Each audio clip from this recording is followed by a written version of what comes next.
जय जगन्नाथ मु ज्योतिर्विद डॉक्टर भवानी शंकर महापात्र आपण मानकु भाग्य फल कार्यक्रम को स्वागत जनाउछि। दर्शक बंधु आपण को जीवन में देखुथिबे बहुत गुड़े समस्या देखा दे थाए ता मध्यरो गोटे बड़ समस्या देखा दिए। अनेक व्यक्ति कहती जे जड़े सम परिश्रम करुच्ची समान भाव त्याग करुच्ची परिश्रम करुच्ची कर्म क्षेत्र में तार परिश्रम भागीदारी रही आउ जड़े ठीक अनुरूप भाव से एजुकेटेड से तार क्रेडिट अच्छी से तार काम क्षेत्र में बा कर्म क्षेत्र में तार क्रेडिबिलिटी देखा मात्र रिजल्ट से अनुसार तार आसूना जेतिक परिश्रम करुच्ची परिश्रम अनुसार फल पाऊना। अनेक समय देखा जाए श्रम अनुसार बा परिश्रम अनुसार व्यक्ति विशेष फल पाती ना।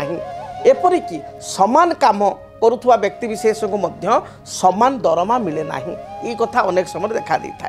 गोटे ऑर्गेनाइजेशन अच्छी से ऑर्गेनाइजेशन में दुई जन व्यक्ति काम करुँच सेम पोस्ट अच्छा समान काम करुँच किंतु दरमा तांकर समान ना। कहीं तारतम्यता रही जद्यपि तांकर एजुकेशनल डिग्री भल रही उभयंकर भल रही किंतु जन को प्रायोरिटी देला बेलू बा जन को गुरुत्व देला बेलू आउ जन को गुरुत्व दि जाऊ ना। जन को आपणकर भल दरमा दि जाऊँगी आउ जन को दरमा दि जाऊ ना। ये समस्त तारतम्य कौन पाई रही ताहा आम जन्मजातक रही। जन्मजातक को आप अनुशीलन करेंगे जातकर कर्म क्षेत्र बा कर्म भाव हूँ दशम भाव। जदि दशमाधिपति जातक शनि बा केतु सहित युक्त होता बा राहु सहित युक्त होता कर्माधिपति मन रखु जदि शनि सहित केतु सहित बा राहु सहित युक्त होता ताहले देखा पड़े जे सी शनि आपण जातक जोगकारक बा अजोगकारक अर्थात जदि आपणकर लग्न वृष लग्न जदि आपणकर लग्न मिथुन लग्न जदि आपणकर लग्न आपणकर कन्या लग्न जदि आपणकर लग्न तुला लग्न जदि आपणकर मकर लग्न बा कुंभ लग्न ताहले शनि जोगकारक ए क्षेत्र में यार प्रभाव पड़ो ना।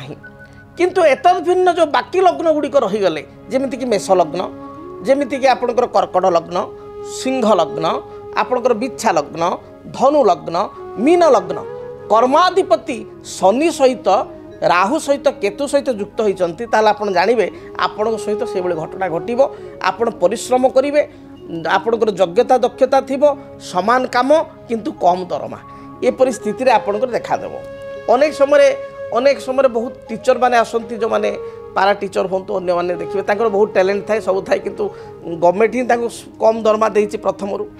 तेणु जातक आपणकर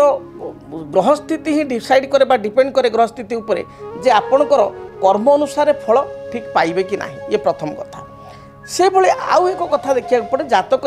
आपणकर धन भावर अधिपति कौन स्थिति अच्छा जदि धन भावर अधिपति आपण जातक धनाधिपति बा सेकेंड हाउस जी लॉर्ड सी अच्छा एकादश आय स्थान अच्छा एकादश अर्थात सोर्स ऑफ इनकम आय भावर अधिपति 11th लॉर्ड जदि जातक धन स्थान अच्छा अर्थात द्वितीय घरे अच्छा धनाधिपति सहित युक्त होती अर्थात second lord and 11th lord एकाठी अच्छा लग्न अच्छा अर्थात आपण लग्न द्वितीयाधिपति और लाभाधिपति एकाश अधिपति द्वितीयाधिपति लग्न अच्छा पंचम अच्छा ताहले आपण सहित एभली घटना घटव ना। हुए तो आपणकर योग्यता कम थी पारे मात्र योग्यता ठारू अधिक दरमा आपण प्राप्ति करेंगे अधिक अर्थ रोजगार करेंगे। बेले बेले समान कथा कह जाए जे आमर गोटे गाँव में गोटे ढग अच्छी बहुत लोग कहती जे कौन ना मकरम भारी पड़ारे संगात मकरम भारी पड़ा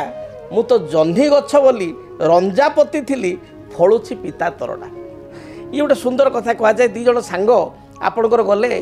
कौटी कि ना हाट को गले और दी जन चिंता कले आम जह्नी चाष करूँ दी जन जाक गोटे दुकान सामान जह्नी मंजी दी जन जाक किणिले सामान ब्रांडर जह्नी माने भल जह्नी किणिले एका दिन चिंता कले एका दिन मंजी किणुचु एका दिन आम चषिबू एका दिन से माटी खोलिले एका दिन मंजी पतिले एका समय गछ दी जनकर बाहरिला एवं एका समय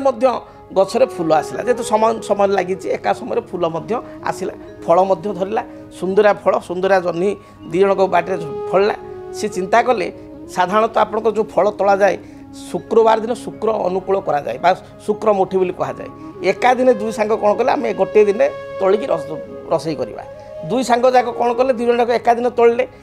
प्रथम सांगटी धरतु राम सी तार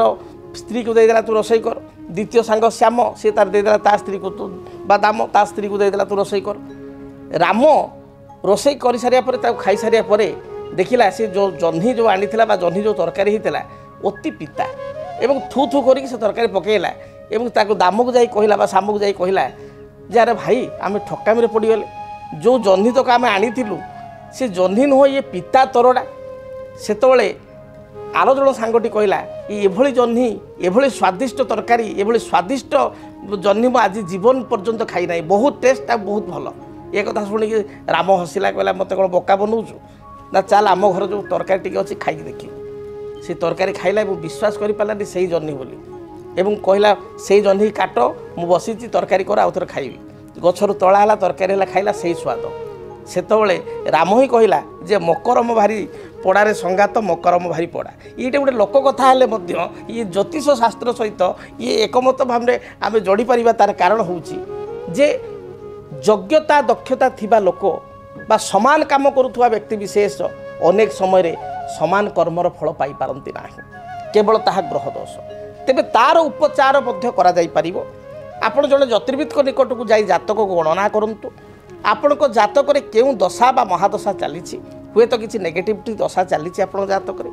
कर्माधिपति हुए तो नीच अछि बा लाभाधिपति नीच अछि दशम भावटी आपण को अफेक्टेड हेछि तेणु आपण कर योग्यता दक्षता थिले मध्य सामना लोक को आप्रिसिएसन मिलूँ सामना लोक को अप्रेजाल मिलूँ आपण को मिलूना एवं आपण से अनुसार रे बेनिफिट पाई पारु नाहंती तेरे जातक रे प्रतिकार गुडी को कले सुनिश्चित भाव में आपण बेनिफिट पाई पारिबे जदि आपणक जीवन रे व्यक्तिगत पारिवारिक समस्या कर्मक्षेत्र नियुक्ति वैवाहिक समस्या वास्तु दोष एवं माली मकदमा आदि समस्या थाए ताहेले समस्यार समाधान और परामर्श पाई आमको जोगाजोग करंतु ज्योतिर्विद doctor Bhabani Shankar Mahapatra Budheswari colony plot number 26 Bhubaneswar phone number 9776833302 9439444924 आमर वेबसाइट www.srijagannathastro.com DTV ओडिया देखिवा पई सब्सक्राइब करंतु एवं बेल आइकन को मध्य दबाई दियंतु।